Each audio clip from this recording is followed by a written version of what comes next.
Follow the map and look out to the edges. Let's drive into... Hi everyone, this is Sherry at townandisoptional.com. Today I'm going to show you series 4 in the homemade flowers. These are beautiful flowers and I'm going to show you a few techniques today. You can use any kind of paper, cardstock, and this one actually has vellum in it. So let's get started. Here's the things you'll need. I'm using a die cut, and I am using Tim Holtz Alterations Tattered Florals die cut. This is a great die cut for these flowers. I'm using a cuttle bug. You'll need hot glue. Now you can use quick dry glue, but I'm going to tell you a hot glue works really well with these flowers. You will need some scissors. You will need something to roll the petals of the flowers with, and in this case I'm using an orange stick and I'm using a paper piercing tool. I'm also going to show you how to use Copics to enhance the flowers and some distressed inks. The first thing I do, and I just use scrap pieces of paper, is I take the die cuts and I'm using the next to the smallest flower on here, and I'm actually layering 2 pieces at a time. I'm using 4 petals in this flower. I'm loading it up. I'm going to send it through the cuttle bug and let it cut.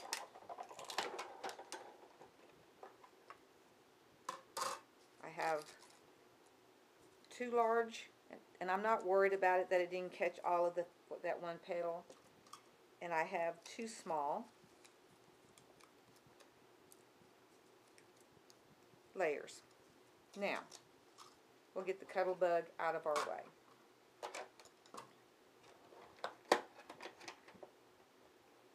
The next thing I'm going to show you is that and this is a couple of techniques that you can do.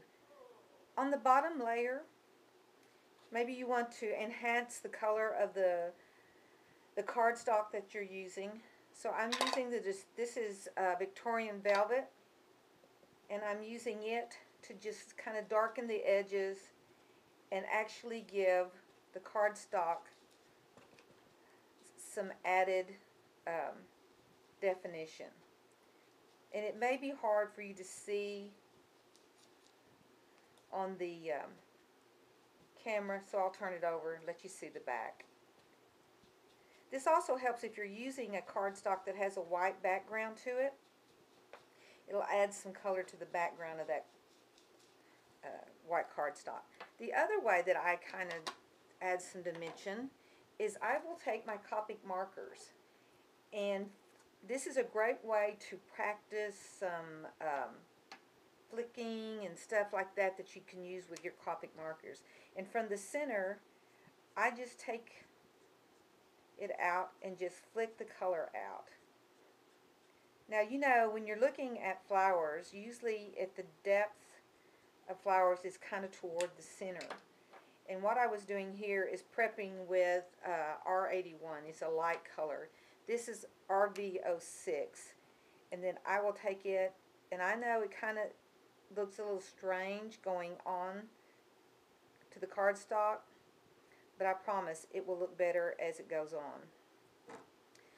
Now this is just plain ordinary cardstock, and you know with Copics, different papers react different ways. But I do the same technique, put in my color, you need to let it dry a little bit, and then come back over it with some light, and then if I want to, I come back in and I will add some depth. Now this is R85, and just like it is on your regular coloring with Copics, each layer that you add in ends up adding an extra depth to it. So let's get started. Your hot glue should be ready to go. And what I do is I'm going to take the second layer that I want, and I'm going to cut into this petal just a little bit. I want this set of petals to be more flexible than my base petal. And then I will take my orange stick and I will curl one up, one down, one down, one up, just to give it some dimension. And on this one, I will just basically wad it up. Twist it, making it do. This is truly my base. Okay. Take my hot glue gun, put a nice dab of hot glue in the center. Take the second layer, offset it, push it in, and I'm going to tell you this cardstock that I'm using today is a little stiffer than normal, but it was scrap, so I wanted to use it. And I poke it in there and just manipulate those petals and stuff up around that orange stick or whatever utensil you're using. And then I start bringing it out. I'm not worried about the tear. I'm not worried about anything because all that stuff can be manipulated back into where you want it. So I think I'm going to take the next one, which is going to be this one. See how this one's cut off a little bit? I'm not worried about that. I can use that. This is with spun sugar, and I'm going to take it and I'm going to add some color to my cardstock and get the back of the white. That way it blends in with what I'm doing.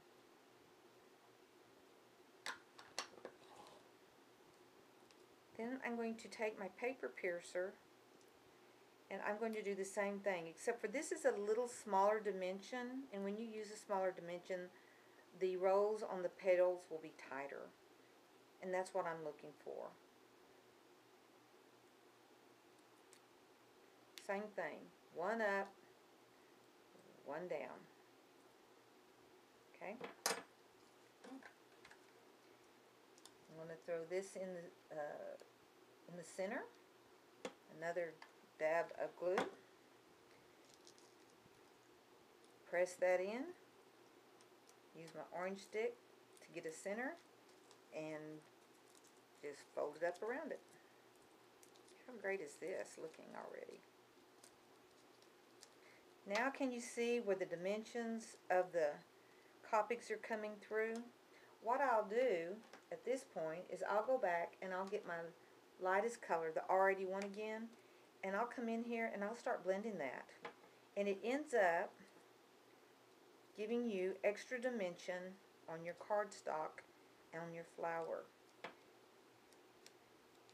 And you can see I'm not being overly particular, because you know what, when you look at flowers, they're kind of that way. I'll rub the edges to give them some depth. I'll even come in here and this white showing up, I'll go in there and color it. It absolutely, the depth that it adds starts looking wonderful. Maybe I'll come back in here with R83, add some depth on this next set of petals. Just flick it out. It just makes it look totally different. Okay, the last petal. I'm going to turn it to its back because I'm going to roll every one of these petals in to the center. And since this is white cardstock, that means that the color that's on the opposite side will come into the center. This is also an iridescent cardstock. Oops. And what I'm doing is I'm making a bud, and I will push it in to get there. So you just manipulate it, get it to where you want it. I'm going to open it up a little bit. More hot glue in the center. I'm going to take my orange stick. I'm going to press this in to the center again, like that. I'm going to roll these in one more time.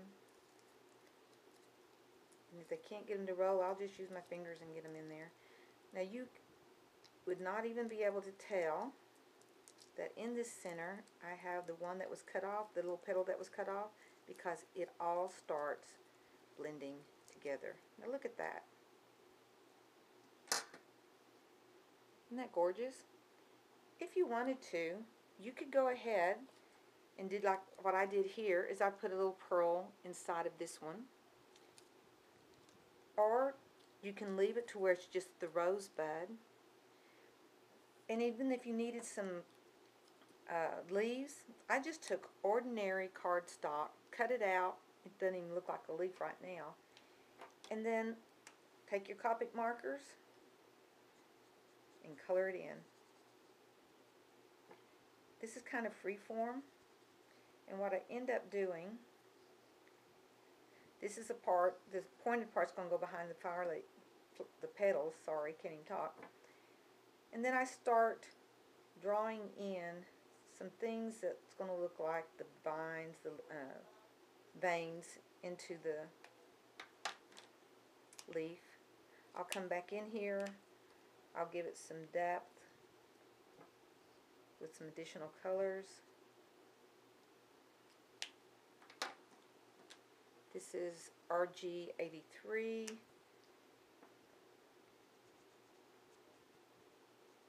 I want you to watch this. I'm going to do a Y11. A little yellow into a leaf is really what makes it begin to look like a leaf, believe it or not. And I'll come back with my YG17